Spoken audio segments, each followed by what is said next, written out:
Welcome back. I'm Richard HAASNOOT, and I'm your host of this Advanced Wisdom series, where my goal is to help you live more of a wisdom-inspired life. And to do that, in many places, I make very specific suggestions to try and help you.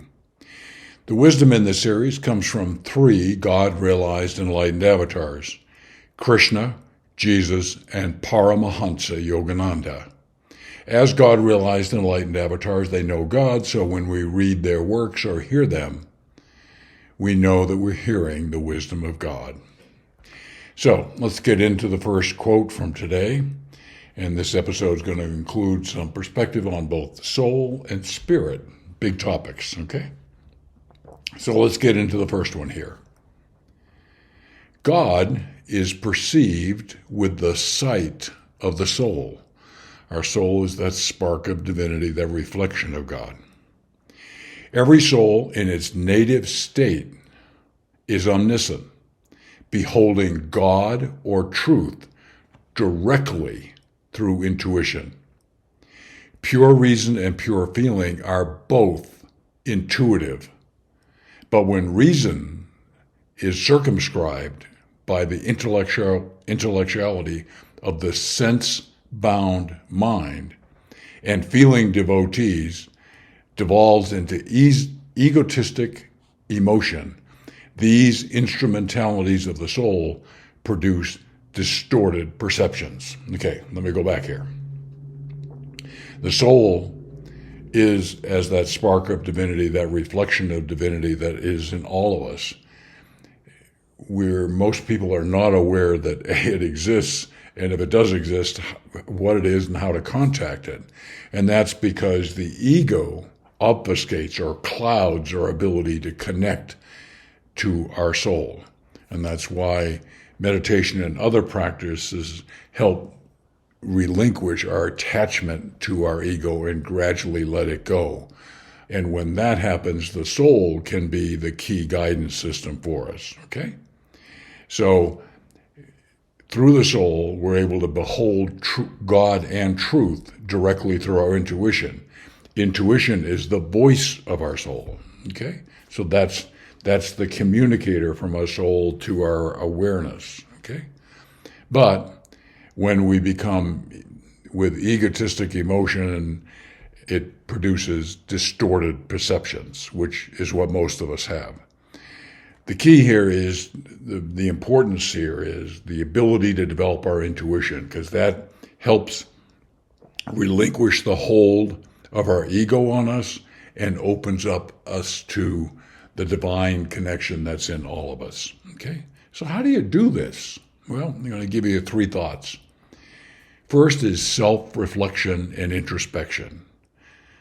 This is very closely connected to self-awareness. Understand who you are, where you are, the thoughts that are going in your mind, what thoughts and what habits are standing in the way of you gradually letting go of your ego. Second is mindfulness and presence, very closely connected to meditation. Meditation is where we settle the monkey mind, all the chatter that goes in our mind. Let it settle. And in that silence, the intuition has the opportunity to communicate with us. And the third one is practicing self-compassion, care for yourself, relieve your suffering, and self-love. Okay? Compassion and love are God qualities. Okay? So that's why practicing self-compassion and self-love are so important.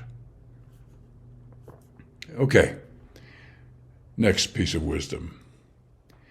Spirit does not necessarily talk through the lips of a form in a vision or a materialized human body, but may intimate words of wisdom through the medium of the devotee's awakened intuition. A lot of similarities to the previous quote, okay? Not a lot of us have visions or have a materialized human body appear before us.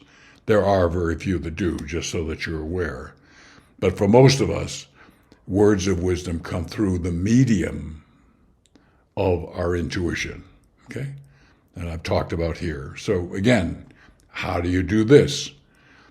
No surprise, quiet your mind, settle. Some great masters teach, and Sogyal Rinpoche, a great Tibetan master, was the one that introduced this to me. He said, Richard, when you sit to meditate, you are like a jar of muddy water.